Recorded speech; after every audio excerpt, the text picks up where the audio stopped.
I don't believe that I'm this fucking awesome thing.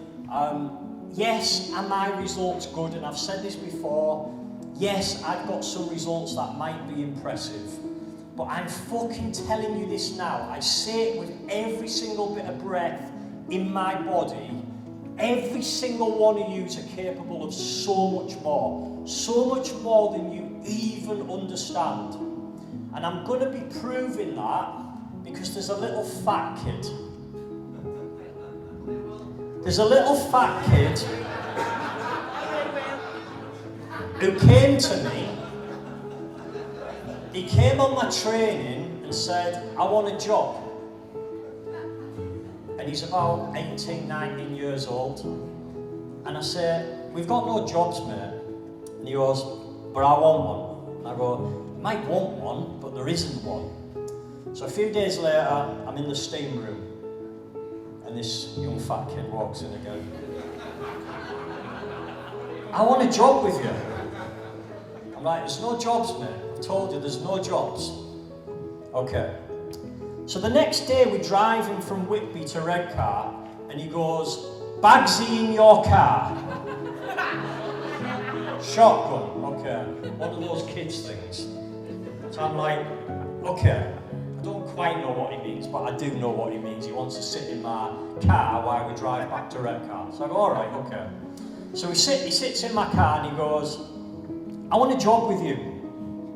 And I go, there's no jobs, mate. And he goes, I'm willing to do anything. And I go, you live in Leeds, mate. And he goes, I'll relocate. And I'll work for you for 3 months with no pay at all. And I ask him, I say, are you fucking serious? And he goes, I'm being deadly serious. I will work for you for 3 months with no pay at all, and I'll do whatever you tell me to do. And at the end of it, I hope that you'll give me a job. How can you say no to that? So I ask him to turn up to my house, and I say, right, okay, you're not just going to get in that way, you're going to have an interview. He turns up in a 3-piece suit. He's 19 years old, and he turns up with his little briefcase. I ask him, tell me what you're doing right now, so what's your line of work? He goes, well, I'm kind of a chef, and I do a few other things. I go, all right, what's the other things? Well, you know, like, I entertain people and that. I'm like, elaborate a little bit more. Well, I do Peppa Pig's parties for kids. I'm like, okay, so what does that involve? He goes, I dress up as Peppa Pig, and I go to kids' parties and I entertain them. But I also do Spider-Man as well.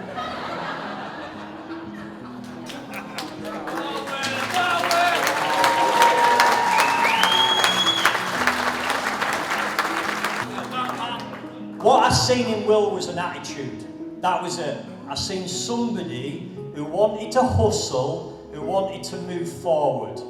And that's exactly what I've done in my life. I've been willing to hustle. When I was that kid at 5'3" at 17, 18 years old with no hairs on my tail, I had to fucking hustle.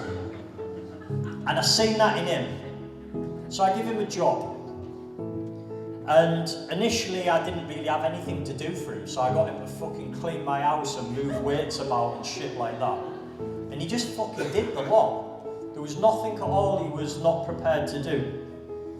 And then I gave him a few opportunities in sales. He stepped up every single time. I does 2 Ironmans, so he goes, well, if he can do 2, I can do 1. And he goes and achieves an Ironman, and I went and watched him achieve it in Bolton. And I said to him afterwards, because I've been pushing him, I believe in keep on pushing someone to that next level. I said to him, you're capable of beating my world record. And he said, no chance. And I said, absolutely. You're younger than me. You've got a big frame on you. You're strong. You're from a rugby background. You're physically fit. You've proven that. You've got a good mindset. The only thing that separates me and you is belief. I believe in you more than you believe in yourself. That's it. It's as simple as that. you are more than capable of beating that world record. So as great as that may seem to you guys that I hold a world record, I don't see it as being that impressive. And I'm just being fucking honest with you.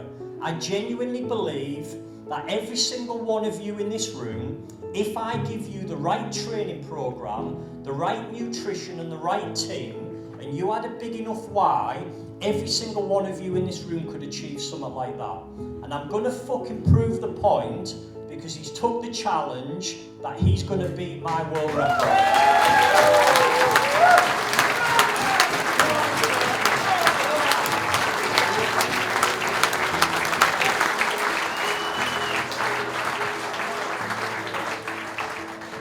And I fucking guarantee that he will fucking do it. I guarantee it.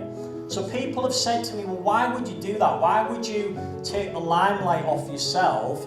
Because it's not about me. If you think of what the speakers have spoke about tonight, what Greg spoke about, Andy and Skip, they talked about this thing that's bigger than us as a person, this vessel. It's this thing that comes through us. And I believe that we've all got a duty to make the world a better place. It's not about us. There's something bigger than us. There's something in every single one of us that's exactly the same. And I know I get a lot of criticism for this, but I truly believe it. I truly believe that every single one of you are far more capable than you even understand. And I'll continue to do things until people start to grasp it. And let me ask you this question here before I hand out these awards. What do you think are the fucking odds out of 7 billion people on planet Earth and 2 world record holders are sat in the same fucking room? Somebody who done Peppa Pig parties that I sent a picture of, this is fucking genuine, I sent him a picture of his little belly hanging over, and I said, you're 20 years old, if that belly keeps growing, the only way you'll see your penis is in the mirror.